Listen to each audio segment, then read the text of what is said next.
So here we are. Good morning, everyone. There's been a lot of going on, and sometimes you can't even keep up. So hopefully this will kind of narrow it down to where we currently are in our country. During my run for Congress, I really refrained from talking about Trump because he's by nature and instinctively a divisive topic. But should it be? Just look at this encounter with Nadia Murad, a Yazidi human rights advocate that was held and later escaped ISIS. All this happened to me. They killed my mom, my six brother. They left behind them. Where are they now? They killed them. They are in the mass graves in Sinjar. And I'm still fighting just to live in safe. Please do something. And it's not about one family. I know the area very well you're talking about. It's about 500,000. It's about tough, the whole yeah? community. Okay, we're going to look into it very Thank strongly. you so much. Thank you. Mr. And you had the Nobel Prize. Yeah. That's incredible. But They gave it to you for what reason? You can explain. for what reason? For that. Unfortunately, our president has absolutely no empathy. And in times of crises, empathy is sometimes needed to do the right thing and have us in his best interest. Also, I'm not a typical Democrat. The Democratic Party has occupied the White House for 16 out of the 24 years before Trump's election. Let that sink in. 16 years out of the 24 years, and although I am proud of some of their work, they still did nothing to change the vicious cycle of wealth and power that has rigged this economy for the benefit of those at the top, effectively undermining the working class, and that gave us Trump. For example, union membership sank from 20% in 1983 to almost 10.5% of all workers today. As a result, the working class lost bargaining leverage, crucial bargaining leverage, to get a share of the economy's gains. Even antitrust enforcement is nothing to be proud of under the last Democratic administration, with the result that large corporations have grown far larger and major industries more concentrated. And the result of this combination of increased non-distributor free trade, declining unionization, and more industry concentration has shifted political and economic power to big corporations and the wealthy, screwing over the vulnerable and working class. We have a major projection right now. Donald Trump will take Ohio. And CNN projects Donald Trump will carry the state of Florida. Huge win for Donald Trump. Donald Trump, we project, will win in Kentucky, in Indiana, with its 11 electoral votes. West Virginia, Oklahoma, Tennessee, Mississippi, South Carolina, Alabama, North Dakota, with its 3 electoral votes, and South Dakota, Texas, Arkansas, Louisiana, the state of Montana, North Carolina, Georgia, Iowa, Utah, Wisconsin, Arizona, Kansas with its 6 electoral votes, Nebraska with its 5 electoral votes, and Wyoming with its 3 electoral votes. Sorry to keep you waiting, complicated business. So my point is that we cannot forget that Trump was never a cause of a divided nation, but a symptom of a purchased and rigged system.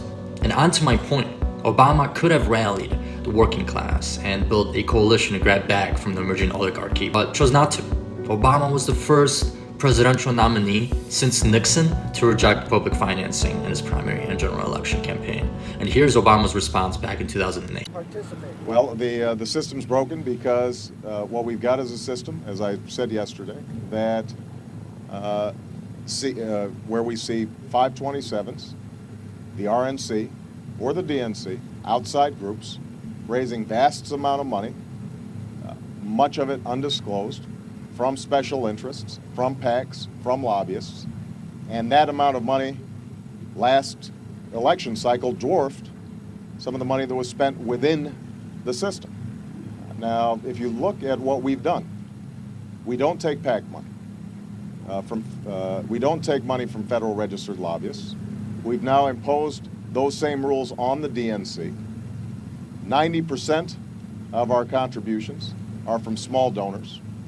And what we have done is to create a system that allows us to free ourselves from dependence on special interests. I am a sponsor of a public financing bill that can strengthen the system because I recognize not every presidential candidate may be able to do the same things that we've done in this campaign.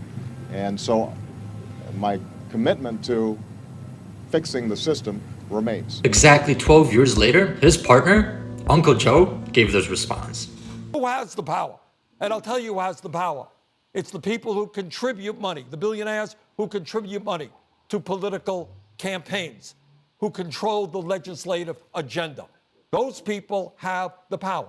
And if you want to make real changes in this country, if you want to create an economy that works for all, not just the few, if you want to guarantee quality health care to all, not make $100 billion in profit for the healthcare industry, you know what you need? You need to take on Wall Street.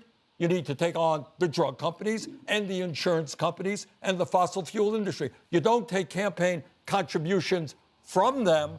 You take them on and create an economy that works for all. You want to do that?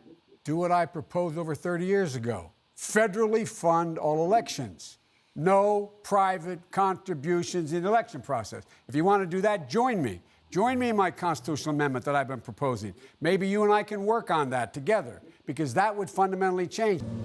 Obama, too, has never followed up to pursue a trust in Citizens United versus FEC with a constitutional amendment, which flooded the system with the greatest amount of big money in political history. President Obama was asked to do something about the corrupting influence of money in politics post-Citizens United.